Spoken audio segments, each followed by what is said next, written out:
Welcome back, boys and girls, to the GG.BET Birmingham Invitational. We got All But Gold versus Alliance. Alliance drops game one, but it's a 5-game split. You never know what could happen. What do you think they got to change in this next game? It's hard to tell, though, because they banned out what seemed to be the biggest comfort zone of All But Gold, but man, these guys are on fire. Like, you ban out one strategy, you think that they won't have another one because they're a new stack, but no, they proved me wrong. I doubted them. I doubted these new things from them, but like they pick out a draw and they still play strategically so well around her. I like this too, because we left the Lesh, like you just said, right? And they nix first instead of immediately picking that Leshrac to kind of cover it in a way. And also, depending on what Alliance chose to do, maybe you would have picked something else, who knows? Alliance forgetting to tag up. I like the Earthshaker from Alliance. I was talking to PGG just before this series started, and he said something according to the lines of, you can let them have the CK if you take something like Shaker Kotl, which is what Alliance really does a lot. So this time, however, it's the Leshrac that's taken, and if this is my problem with Earthshaker, like if you have a good start, like you can defeat the aggression of the enemy team, like even versus Lesh, if you get a good start, if you get that link, but if you don't. Yeah, dude, just look at the damage output, right? Yeah. Leshrac at the moment could 1v2 the Alliance selection so far. If we've seen Illidan, you know, what, 14-minute Bloodstone average so far in this tournament when he chooses to rush it, just all over the map. I love what you said as well, the Nyx Assassin first into the Lash. Yep. This denies them the opportunity to pick the Nyx first. Yeah, exactly. Like, it even, you know, you go the Lash, Alliance goes Nyx plus anything, really, and already it feels bad to play this hero. And you know what? We were talking about these heroes that Valhor plays well, like Nyx is one of those. Also, it fits their strategy so damn well. Like, when you have Lash pushing with that Edict, if you want to be some sneaky little hero that's going to defend behind the tower, you better make sure you have a sentry there too, because this Nyx, he's going to find you, he's going to initiate on you, they're going to forget about the tower, they're going to kill you first and then take the tower as well. It's just such a compliment to what Leshrac needs. They complement each other, because Lesh really needs stuns, he needs something that can provide him vision, and Nyx, you need somebody that hits towers, because you don't, and need somebody that kills creeps, because you don't either. And it's so helpful to get that tower gold infusion, because really you don't need that many items on a 4-position Nyx to do work, but it helps just to have even arcanes and maybe a couple of bracers. Totally changes your game. We've seen Valhor do different builds on Nyx. We've seen different players do different builds in this particular tournament. Sometimes a blink is alright, sometimes rushing the Ags, arcane, some utility, an urn if necessary, if a vessel is a necessity for your team. Like, you can choose what to pick. Even Vlad sometimes is on Nyx. If no one else is buying it, it's alright. Alright, so we see some... it's a Razor Duza ban by Radiant. At the same time, Morph and Terrorblade by All But Gold. And then a Vive Stealer is a good option instantly. I don't mind. If you look like a 1-to-1, Life Stealer's got great matchups against Lesh Nyx. My concern is that his hero style, the play style of this hero, is not suited to play against All But Gold at all. They love running over these passive AFK racing cores, and the 20 minutes it takes you to have Midas Radiance, you might have already lost a Rax. They always, All But Gold have something to say about it. I think they're one of the reasons why they are so strong currently is because they understand the meta really well, and they play against these teams that are still in the same zone, in the same meta. They aren't adapting. And Life Stealer is definitely, if you look, if there's a single core that can't adapt to the game, it's this guy. Like, you can maybe go for an Armlet Dazzle build, right? But it's still slow.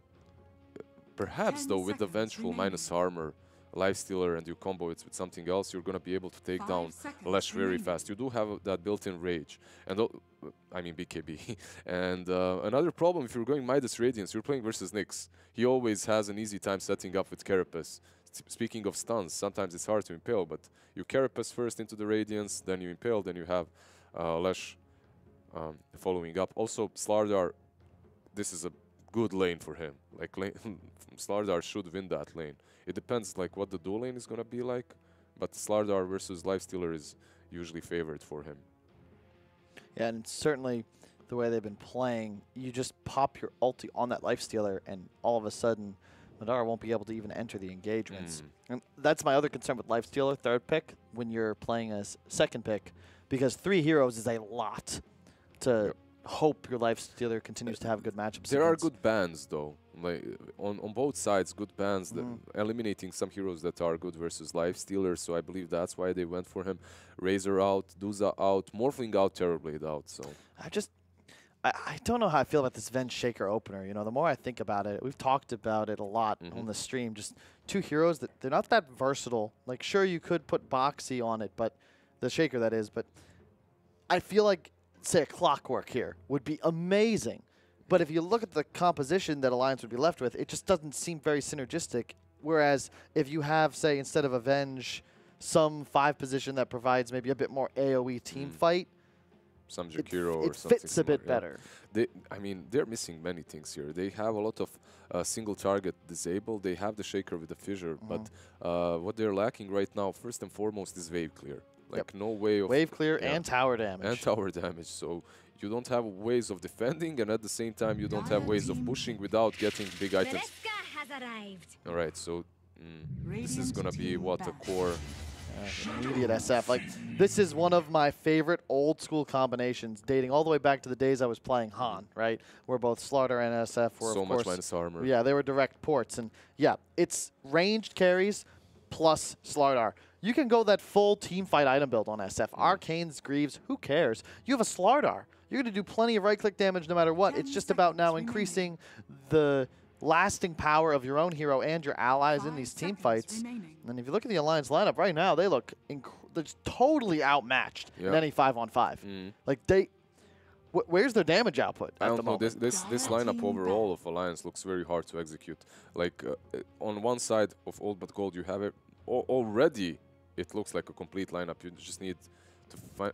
It's a 5 position. They ban out the Wyvern. It could theoretically be a Lesh 5, but, you know, I see these heroes. Sure, you've got a Lifestealer, but I'm 100% keeping Illidan on this Leshrac. You just look at the tempo and the pace they'll be able to play with, and there is nothing more fun than being a 5-position captain, getting to take your hero last. Maybe Old But Gold still puts that Lash on 5. They've done it before, so maybe they make that mistake, in my opinion. But dude, I'm just thinking maybe like a Silencer or a Rubik here could be nuts. That Lina ban means Phoenix, maybe? Bane. All right. So it is a Lash core. They picked a Bane.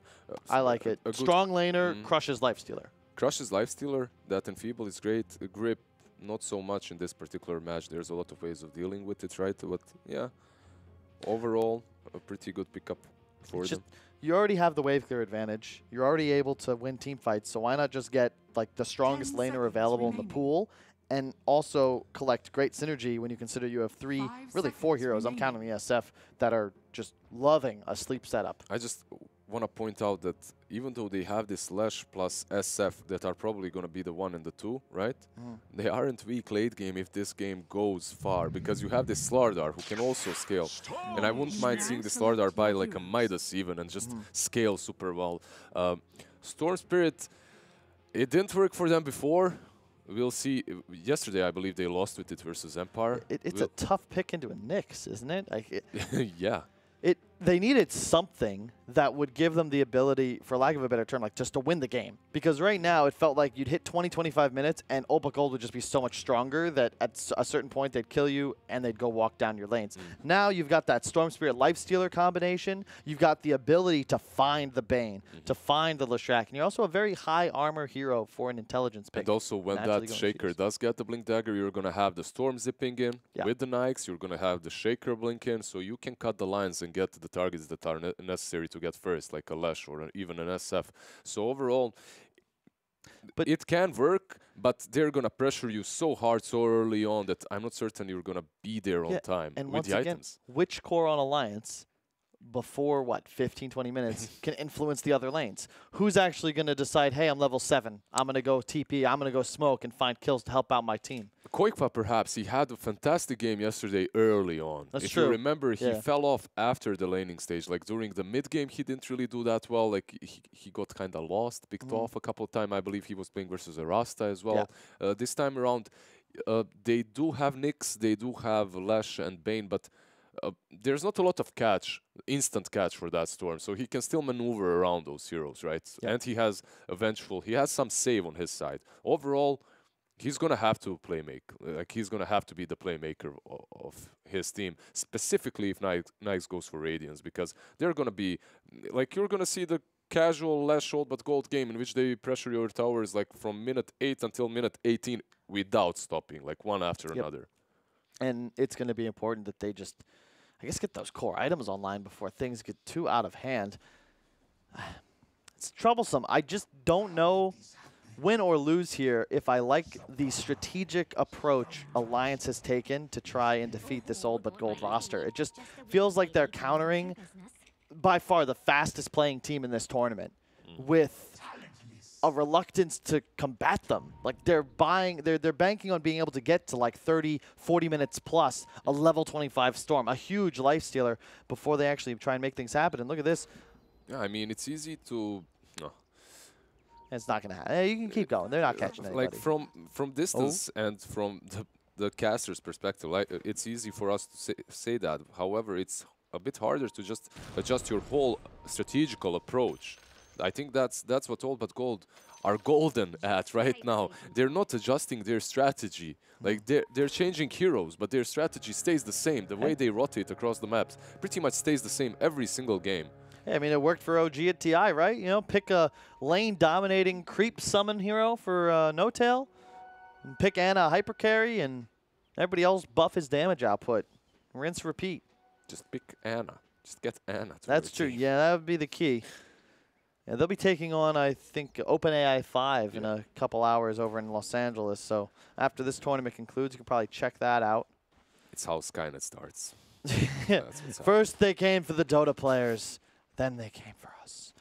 Mid lane got a bit of a block advantage, it looks like, going the way of the Storm, but ever so slight. This is an interesting matchup. It's all about the first couple waves, so we're going to watch it in depth here. And I love this. G choosing to go nuke first because he understands that if you get body on the first couple waves, Storm can really run away with it, but if you just nuke for CS as he's doing here... Not the first time he's done this as well. Okay, misses the last one, hits Koikva.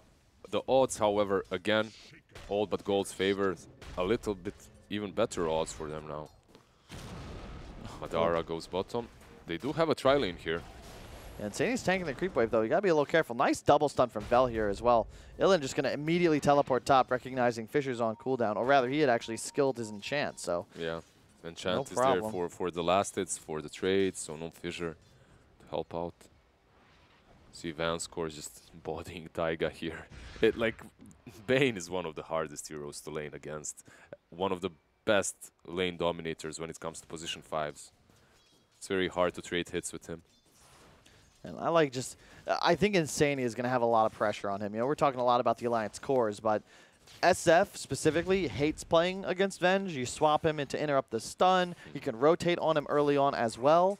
And in addition, he's going to be counted on to get those Bane grips out of here as well. Yeah. G going to miss that CS as he tries to go for the bottle. We'll look to control this 2-minute rune. Alliance, you need to maybe look to send some supports here. Otherwise, G's almost certainly going to be able to grab it. Let's see what happens. Sleep up top. The stun will land as well onto Taiga. He has level 2. Could skill that Shadow Realm, but he recognizes I'm going to die to this Edict anyway. Yeah. Bottom, Vel here is going to camp the Haste Rune. Oh, no, he's actually going to take the Haste Rune. She's like, my man, why? Oh, well, maybe it'll pay off here. He's going to just chase straight.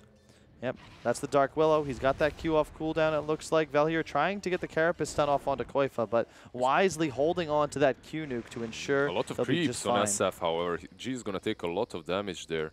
So overall, not really... I mean, at least he gets the creep wave on his side. Could be worse, yeah. Because now he just farms it under tower and probably looks to go heal, regen, back at base perhaps even.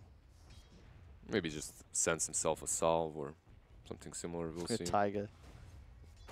Yeah, he's really trying to pressure him hard. Has to be a bit careful. Velhor is around. Feeds him the mango. Sure, why not? Nyx also one of the... heroes that has the highest base region, so getting him a few mangoes early on, you basically have a full tango just by walking around. It's some balanced Dota 2 action right there. It's one of the changes I think that a lot of people have forgotten about. Heroes like Slarky, but we don't see very often, but he's got like 4.5 health regen in lane now. It's only a matter of time, I'm telling you. And look at Vanscourt. No matter where he goes, just dominating lanes. Mid, yep, Koifa will find the kill on Shadow Fiend. Nice job by Taiga to set that up. Hit him with the root, and then ensured that Koifa would be there to find the kill. And that's, again, that buff to the Electric Vortex. It's so key now. Level 4 Storm, same build he did yesterday, the 114. You have so much damage output, and that's a 1.4 second stun, which now that you don't lose move speed either on the Q, means you can guarantee land that nuke damage as you play aggro. It's also good that he takes that Vortex in the mid lane, because Taiga usually plays around mid. Like, he starts on the side lanes just like any other position 4 does, but then he rotates around mid a lot, so... Oh, Boxy. I think he's just dead here. He's dead, yeah. No mana, nowhere to run as well. Velhor blocking him a bit, and he's just gone. Edict Dota, baby. The big bright spot, however, for Alliance is that so far they are certainly winning their lanes. Up top, it's been just Lesh versus Shaker for some time, and Boxy just hits so hard. They're going for a Madara a bit here, but it's not going to work out, I don't believe. And Sani in a little bit of trouble. Look at the body blocks. Won't be enough, however. Maybe with the bash. Is there a bash on BZZ? I'm not certain. Let's see. No, not there. And if they had landed, it would have almost certainly been a kill. But instead, Sani will happily salve up under the tower. Probably didn't get boots early on Slardar too. So. Yeah, this is exactly what you want, though, if you're Madara. He will be going for the Midas. Whether or not he goes for the Radiance remains to be seen. I do hope we see at least the armlet first. But there's so much minus armor, I think it's necessary. Nice Carapace. Carapace there. God, and poor Boxy. He just takes so much damage from this Edict. If Velhir is able to land the stun, it will certainly be a kill. He jukes the Lesh stun, continuing to try and run away here. Velhir will miss as well. Boxy just styled them there. He juked them through the trees. Also Taiga helping out. It's really good. No, SF mid, however, G has to be careful here. Has a lot of sticks, so should be fine. I really like that they didn't sack Boxy completely like they did yesterday in one of their games. They need a Shaker that's actually going to be able to contribute to his team after the laning stage. Yep, I agree wholeheartedly. We were talking about which core makes plays. I think that Shaker, especially if he gets an early blink, all of a sudden, Madara, you don't need items necessarily. If you can just hop in, be a passenger, you'll be able to find kills whenever Boxy chooses to go blink dunk somebody. Value Shrine up top. G continuing to accelerate as he assists his 2 allies in healing up to full. Also, what's very important about that top lane is that they didn't let Illidan roll out of control on this Lesh. BZZ should be fine. Gets that Shrine again. Another very efficient Shrine usage as well. Taiga in a little bit of trouble here, perhaps. The Carapace. This time just baiting around. Boxy played it a bit better. Baited with the totem. Yeah, I think that the key here, as you said, is that Illidan wasn't able to just crush a lane by himself and get those levels super quick. Vanscourt's going to grab the haste just in front of Koifa's nose. Man, I love how he's just playing with him a little bit more. Just rubbing it in. Look at Illidan. He tanked an extra root by accident. Nice Carapace from the Nyx. Yep, Koifa will finish that kill and get the Vortex into the queue. Velhir soon to fall as well. A double kill for Koifa, just like we saw yesterday. We're thinking, who the hell is going to get active? And Koifa answers, it'll be me, folks. Yeah. And down bottom, it's a Lifestealer versus a Slardar. He's A-okay. Look at how much damage he's doing. At this moment, Madara just had a good start, and BZZ is a level behind too, so he can't really stand and fight. Yep. Only has brown boots pretty much, so. Yeah, nice rage. BZZ trying to stay alive, but man, it's just too much damage output. Those phase boots, such an equalizer. Yeah, you have a 6 armor advantage now on the Lifestealer in comparison to the Slardar. You basically, when you're playing the Slardar lane, you have to be in front and you have to be pressuring him all the time. You basically stack up the stun on creeps, then you hit him and you just pressure him that way all the time. However, they didn't really win that lane, and it's much harder for Slardar. It's harder for any hero to play from behind, but specifically for Slardar versus Nyx. I think it's a very good point. It's similar in a lot of ways to, say, like Centaur Axe, right? Where if you fall behind, you're just running in circles around the creep wave, especially against a Lifestealer. Mid, Koifa dived with the assistance of Taiga. It does not land the root, however. Will juke away. And, oh, Taiga tried to go for the attack there, but instead ends up sleeping himself. G getting the final touch, but pays for it in turn. Yeah, this is still worth it for Alliance. They got G again, and they're slowing down these two cores. Yep. Actually, they're slowing down everyone on the side of Gold but Gold. Their laning stage so far has been fantastic. And maybe this is the answer, right, to beating this Old but Gold side. Just shut down their laning phase. Don't let them accelerate as they've been known to do. Yeah. I mean, so far they played the mechanical approach to the lanes has been on point. And everything else comes afterwards, I guess. Most importantly, Leshrac has been slowed down. He didn't take that tier 1. It's 8 minutes in. The first catapult is gone. They have to wait for the next one until they take it, I believe. Well, it's actually still alive. It's there. Boxy, the carapace popped, so he knows he won't be able to land the stun. And that's the big timing. But this time, 8 minutes. We've seen Illidan hit 6 at what? 4 minutes, 5 minutes into games? Good kill by Madara there.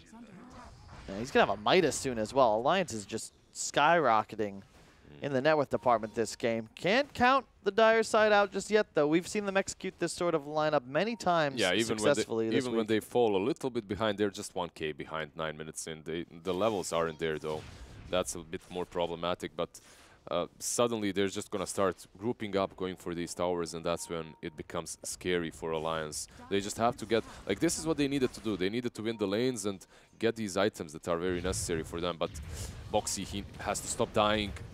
Storm is porting in. Yep, and once again, it looks like Koifa might be able to turn this around. The root lands, and just, my God, Storm versus Leshrac, one of the most annoying heroes to play against. He just zips on top of him, and there's not a damn thing he can do. Yeah, Stun is up on Velier, will land it on all three. He should survive, no problem. But there is a nice top shrine that Koifa will gladly not click because it's on cooldown. Nice top shrine, but yeah, the top bounty runes at least are nice that are going to spawn in 20 seconds. So and some nice stacks courtesy of Insania.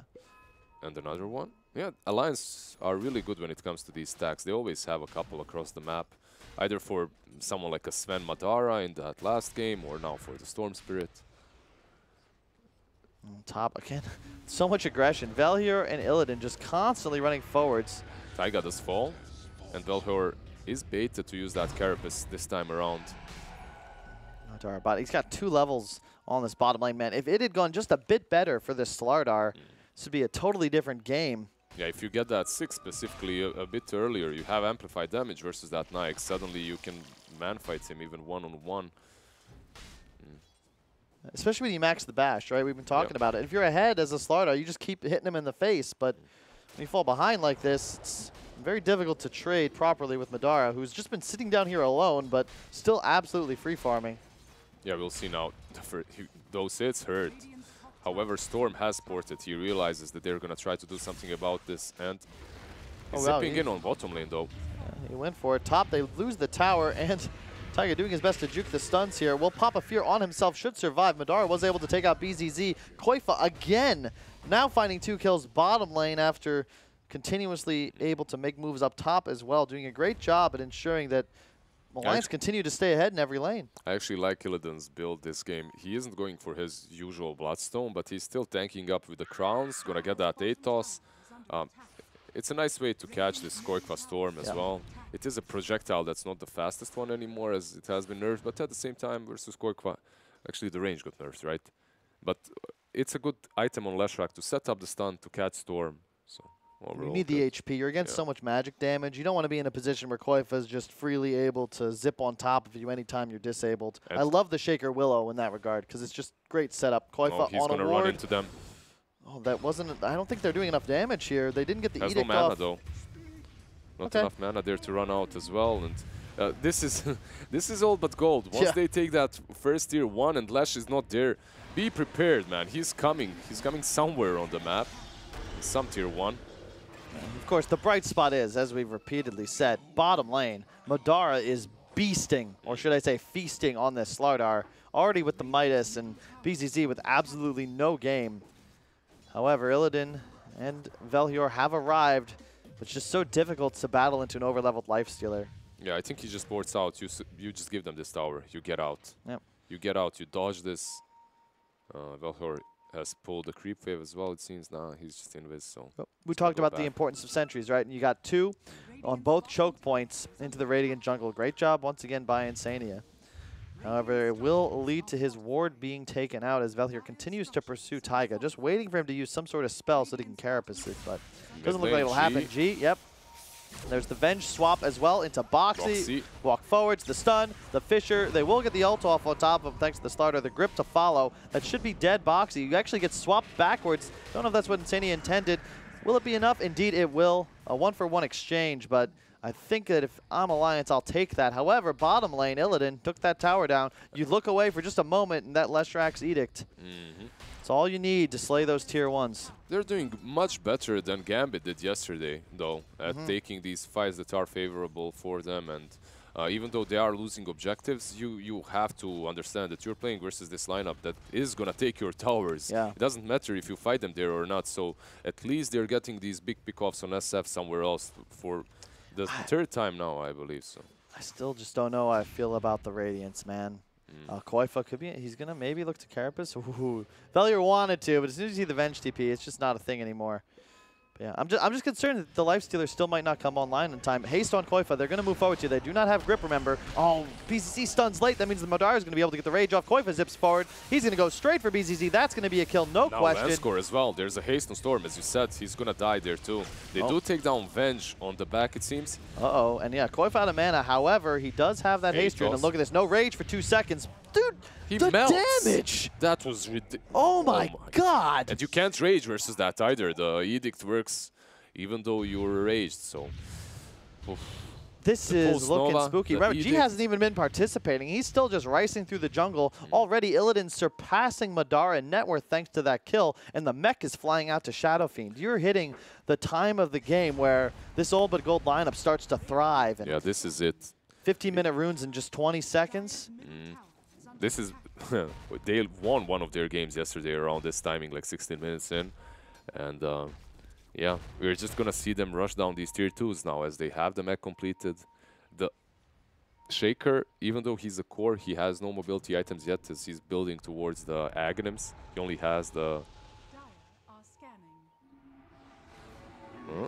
let's see. They have a bit of a contest. G will bottle the one bounty rune. Dire side takes both up top. BZZ enough to get Taiga. No, nice Fisher from Boxy to zone, but yep, the grip from long range as well. Boxy trying to get involved, but there's just nothing he can do. This gold lineup is just, they're too strong right now. And look top, Madara has no intention of getting involved for quite some time, and I fear for Alliance. Insania, you poor little vengeful. Good stun. Val here to follow, and it's just so easy for them to collect these kills. And any Atos, any stun, there's always enough follow-up to ensure that whatever hero is the target dies immediately. They're also hunting. Like, they didn't give up. As they're taking the tier 1 and out pushing, at the same time, Vanscore and BZZ are searching for more targets, specifically that Storm, that situation. And yeah, as you said, your Lifestealer is pushing, is getting his Radiance, but it's still a Radiance also versus the Nyx. It's... Yeah, exactly. First off, there you go. You can carapace that Radiance as he tries to farm. But in addition, it's not as if Old but Gold have any issues slaying, say, a big black dragon if he were to hop into one and try to use that burn. You just put your ult on it, SF hits. You've got plenty of physical damage on the side of Old but Gold. And honestly, you consider Lesh's Edict, it's not even affected by that mischance. Vanscore does fall, and they swap out Koifa just in case anyone tried to attack him. Still just a 1K lead, 14-11 in favor of Alliance. Certainly looking better in this game, but bear in mind, they won all 3 of their lanes, and it's still an incredibly competitive game. It's the way this lineup of Old but Gold works. It's very difficult for Alliance to fight before they get their items. Not again.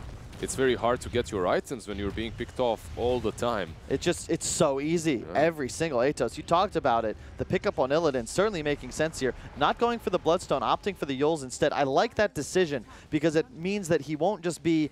It's like a Kunkka X when the Willow throws your stun out on you. You don't want to be in a position where not only are you providing vision, but it's just like this big target blinking red on your body that, oh, hey, once I get stunned, Storm, feel free to zip forwards. Fisher me, kill me, folks. Yeah, I mean, you don't want to die to one Storm bomb either. Like, just Storm zipping in with Nyx, with Rage. G, however. They're going in. He's in a ton of trouble. He's going to try and pop the ultimate. Remember, he does have Greaves. Greaves, man. Yeah, and is Taiga just dead? Yeah, and wow. they're just going to stun and kill Insania as well. Zipping forward is G, but he's going to catch the stun, and now there's mana burn. A grip onto Boxy. Oh my god, G pops the ult. There's a ton of damage reduction now. Will they be able to kill Shaker in time is the question. Yes, they are. They don't even have Illidan. They just wiped Alliance 3 for 0.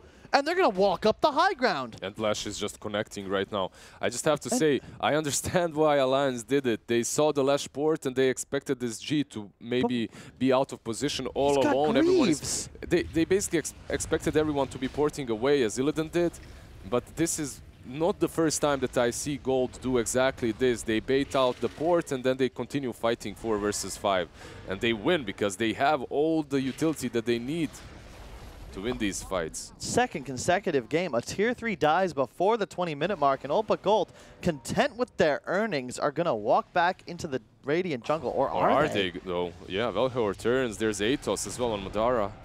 There is a sentry though, so it's very hard to initiate on him. You take that fight as Alliance, right? But what timing did you have? You don't have a Bloodstone on Storm. Yep. You don't have a Radiance on Lifestealer. Boxy's going Ags, not Blink. None of the items you've purchased help your squad actually participate in these engagements. Meanwhile, Old But Gold, you got Atos, you've got Yules, you've got Greaves. So much team fight, and they're just walking up the high ground. Yeah. Backdoor protection is up for just a moment, but there's no glyph on the Radiant side, and they are beating on the racks. Insane is going to swap the Nyx forward. Will they be able to land the stun pre-Carapace? And yes, Valhalla will go down. That's a bit over-eager there.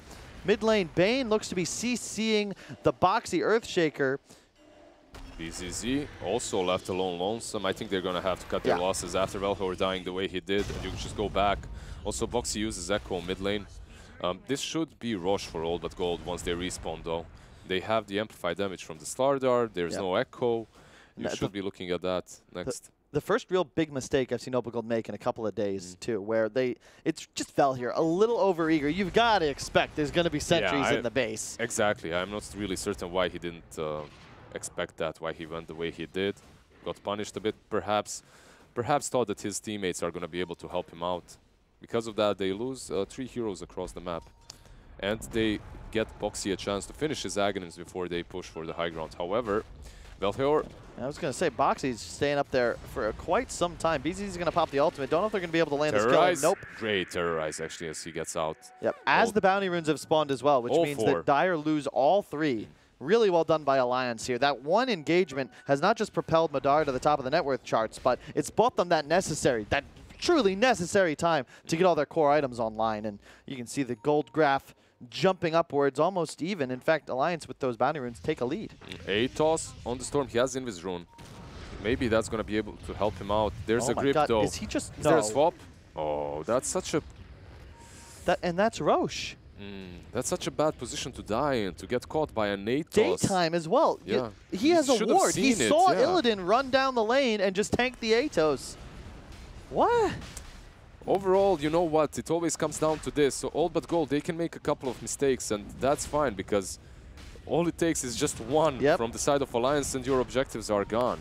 And it's a really important metric to consider is that Old But Gold, they always have the ability to capitalize on downtime of their enemy, just more so than any other team that we've seen in this tournament. Alliance, you might find kills, but keep in mind that was outside of their own base as well. So no real map control is gained, and now Valhalla are chasing forwards. You gotta be careful toggling that Radiance on and off now as Madara. If he's not careful, specifically if he hops out of a storm and doesn't rage immediately with Radiance active and finds himself just stunned. Yeah, he can be in the middle of nowhere, just stunned without rage. Surrounded by Gold's heroes, yep.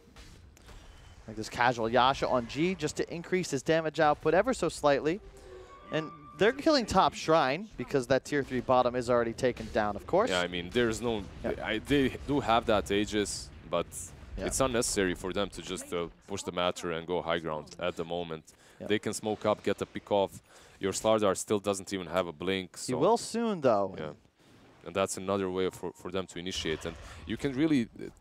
I think the biggest issue that they've had this game is BZZ just losing this lane hard, this off lane, because they only had one single way of catching them, and that's with Nyx until the Atos. So if Nyx fails, then there's no real play for them. Imagine if they had had a better start like we've seen in the past, where that blink is synergized with the Greaves timing. It took 22 minutes before they had that blink stun available. If it was available even 5 minutes previously, I feel like Alliance would have had at least 2 or 3 more deaths to their names. They will take out the bottom tier 1. Yeah, I love that he's not keeping the Radiance active. Velier just scouting out the enemies while his team 4-man pushes top. One of the big benefits of Nyx is that you can always play apart from your teammates as they look to defend bottom. Hidden maneuver as well. They were still showing the Shadow Fiend in lane, and now Vanscore hunting as Velier already found the Storm. My God. Looked dangerous for a moment. The move forwards from Boxy. Oh, he killed him! Koikwa! That's the max mana burn coming out from Velier. What a great build. Didn't comment on it yet, but only the 2-point stun. That means he's got a mana burn every 4 seconds.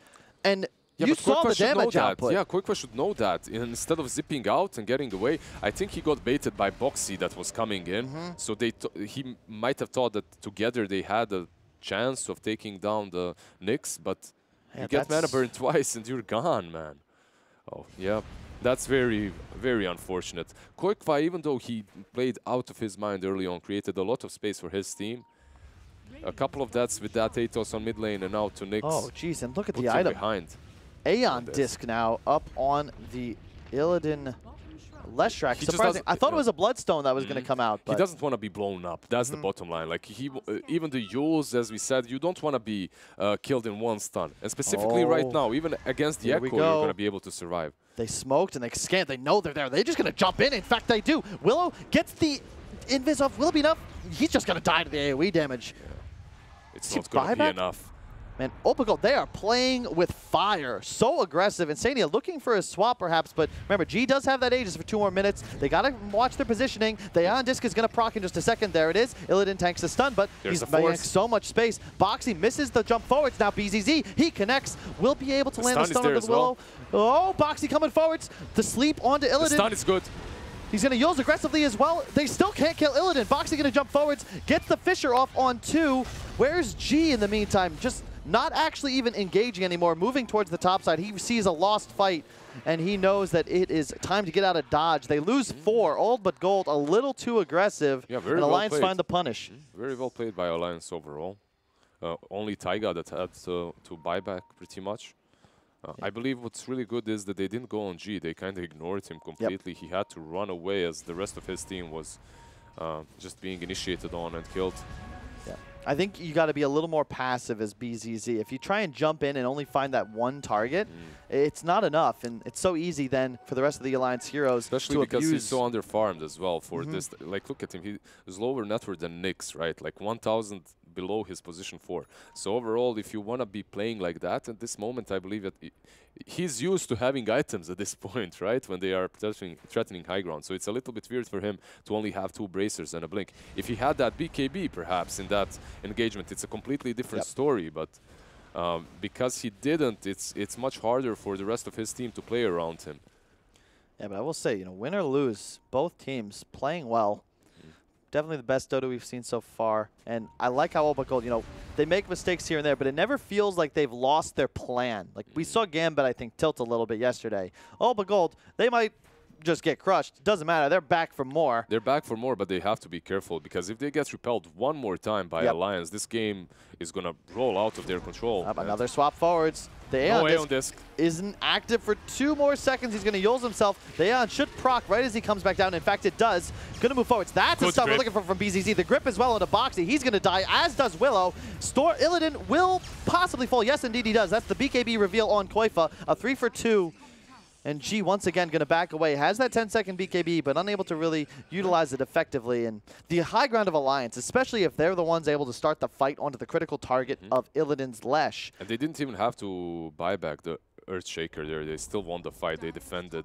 And overall, remember, during the draft, I said that this lineup of Old but Gold is good even late game because they have potential of a 3rd core Slardar. They don't truly have that. He didn't really itemize that way. He first and foremost had a bad laning stage, couldn't afford that Midas, couldn't go for a Midas build, went for basically I'm poor but I'm gonna do something in the game, 2 bracers plus the blink. He's not gonna scale that well, and I'm worried for them actually after this fight. You can see just how easy it is for this Radiant lineup to position if they're able to get a player out of position. You have a BKB on the Storm. You've got the Rage, of course, on Lifestealer, and the 3 supports then just kind of circle like sharks around Illidan without having to leave the base. And But he should be fine, yeah. Valhor can't really chase uphill. I think the win timing for Old But Gold has changed a bit. You need the next Roche now, and you've got to abuse the Storm's lack of accelerating items. Koifa forced to buy that BKB immediately post Kaya to ensure that he could actually combat in these fights. He realized, wait, I'm just getting mana burn twice and I'm dead, so time to get something that actually keeps me alive. But as that BKB duration ticks downward, you get a 5-second, like, all Nyx has to do is chill, find you with the stun, and at the same game time, shifts. At the same time, speaking of these kind of items, it's not as bad on Illidan, but he did get that disc, right? So yeah, it's not really the most optimal. That's a good point. If you had a Bloodstone, you'd be a bit more confident, I think, scaling. But that Aeon disc was pretty much utilized for that push in the hopes that they would win that and then the game. But it just didn't work out for them. They got repelled twice trying to push high ground, and now this is a good position for them to fight into, but Madara instantly rages. Yeah, you can see he knows his job. Just find this Nyx Assassin. Even if you proc the Carapace, it does not matter once you use that rage. A good decision from him. They will get the Dire Ward as well. Actually, look at that other ward. I don't think they saw it. Yeah. It's masked by the terrain. Is it really? But he used Q. Doesn't it give clear vision? He should have had vision. Ah, no. I think it was just out of range. This ward doesn't really give you way too much info. It gives you enough, that one line, I guess. Roche is an objective within 3 minutes, so you never know. You got a DD on Storm. Koifa should be able to compensate for his lack of farm with that tasty rune, and it is bottled up. So they might be able to even save Roche, and as I say that, we see it is actually the longest spawn possible. He's pinged out. They might catch him here. Whoa. Sentry is there. He's gone. Yeah. Yep. This game has gotten much harder for Nyx with the addition of these BKBs and all the sentries Insania's popping in. They're on the hunt now. And score. Great ward from Insania. One more hit. No mana. Slam dunk. Interesting he didn't sleep Koikwa there instead of the grip, or grip into, instead of the brain sap, I mean. So the two supports are down, which basically allows Alliance to play across the map, plant some more sentries, some more wards, which is gonna always help out when you're playing versus Nyx. BZZ as well has been caught. Yeah. There's the stun lock, the root. It's just gotten so much easier for Alliance to play these fights. You can see 100-0 full stun lock coming out from the Willow Shaker combination. And once he finishes that Lotus Orb, we've been talking about how great this Slardar is at amping the damage of his 2 cores, but it's so simple for Boxy to just counter-initiate, pop the Lotus on whoever gets targeted by the ultimate, and just bam, move forwards. He is so tanky as well with that free plate mail. Just looking good for Alliance to recover. 2,000 gold advantage. And 2,000 gold on Madara above G. So yeah, he's getting that AC soon too. And yeah, you can see that Alliance, finally, they found their gameplay. Like, they're playing on the other side of the map. They finally have the items to do so, especially that AC could certainly shift the scales in their favor. Already with an edge in team fights, but so far only challenged within their own base. They're going to have to try and posture around this Roshan properly. 1 minute until spawn. No bounty runes for a while. And we can expect this second Aegis clash to decide this game. There's the smoke from Old But Gold. Oh, Illidan does show himself, and it's a good position by Alliance on the high ground. He's got the Aeon disc, though. You got to be careful. He'll Yules himself first, unfortunately. Now both of his cleanses are utilized. Boxy will end up stunning the Carapace. BZT will find Insania. You got to be careful in these spread out engagements. They certainly benefit the Alliance heroes as they have the higher jump potential. And there you go.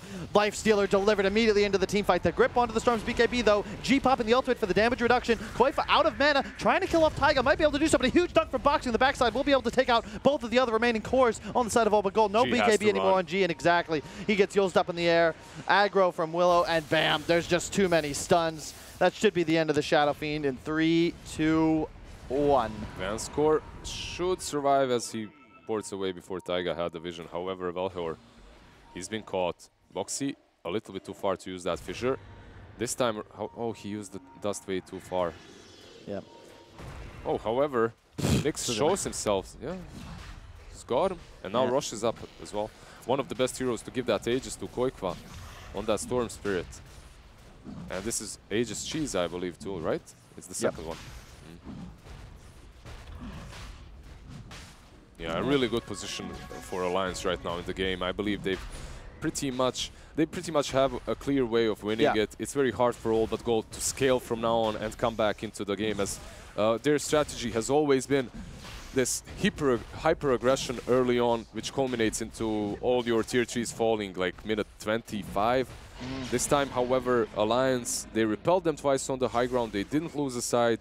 They had a good fight around this next rush as well. They repelled this last smoke of All But Gold, which was basically their last chance at crawling back into the game. Yeah, now you have the Storm Bloodstone, the Lotus on the Shaker, Aegis Sancheese, AC finished, and 7K is the advantage for Alliance. But it's more about the items, and you've got now 3 cores that are nigh unkillable. All But Gold, their draft is predicated upon winning within the first 30. As we approach the 33.5-minute mark, it does feel as if they are nearly out of options. Of course, Alliance, they do need to execute, ensure not to make any mistakes, but there are still plays available for All But Gold. You can catch Koikwa out if he's out of position. With the Nyx, you have the grip as well. Just requires mistakes. I feel like if Alliance just put Madara inside the Storm, a nice toggling. You can see he baits out the Carapace. What a play from Madara. Amazing. My man. Yeah, that was really well played right there. And Velhor, he's been caught like, what, 3 times now on sentries? Yep. And Vanscore too. You're not going to sleep that Storm, sir, because there's Boxy to follow up. And this is the benefit. As long as Alliance kind of remain somewhat unified, you can't fight them, and their reach, their catch potential has just it's insane. Skyrocketed. Yeah, you have the Axe Blink on Shaker. He's always going to follow up on that Storm initiation. Yeah. Man, it's just time to slay the buildings for this Radiant lineup. They're going to take down the tier 3 with ease. G is currently hitting the top tier 3 as well in the Radiant base, but yeah, they're going to swap Illidan forwards. He's going to Yules himself. Might be in some serious trouble though. The Aeon Disc will proc. Alliance doing a great job. He's going to get bashed. Yep. Echo. Boxy found G, but remember, Madara cannot exit the base. The Rage comes out just a bit too early, but now G will BKB TP back to base. All But Gold's going to look to pursue, but yeah, Koiva, easy getaway vehicle for his friendly lifestealer. Terrorizes there. Nice. Yeah, he fears Velhor, and he's out as well. So overall, they lose nothing pretty much. Yeah, their tier 3 was damaged, but it didn't fall. They take down a side of All But Gold. Huh. Yep. It just feels like at this point, your draft was built around going high ground.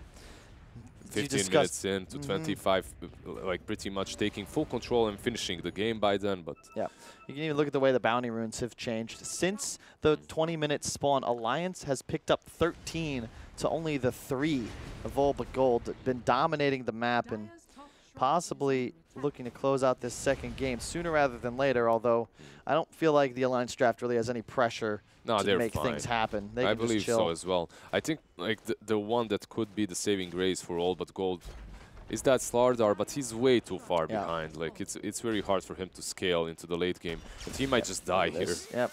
Immediately, now Boxy, Fisher, Dunkaroni, and that'll be another kill, and a Bloodstone charge for Koiva to boot. And the tier 2s are down, the mid lane is pushed in, and even though they are split pushing with Lash and SF, I don't think they push as fast. Let's see if Alliance are gonna go back.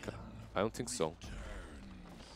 They do have the Rax advantage and all the tier 2s dead, so Megas are an option. Look at Vanscore moving forwards.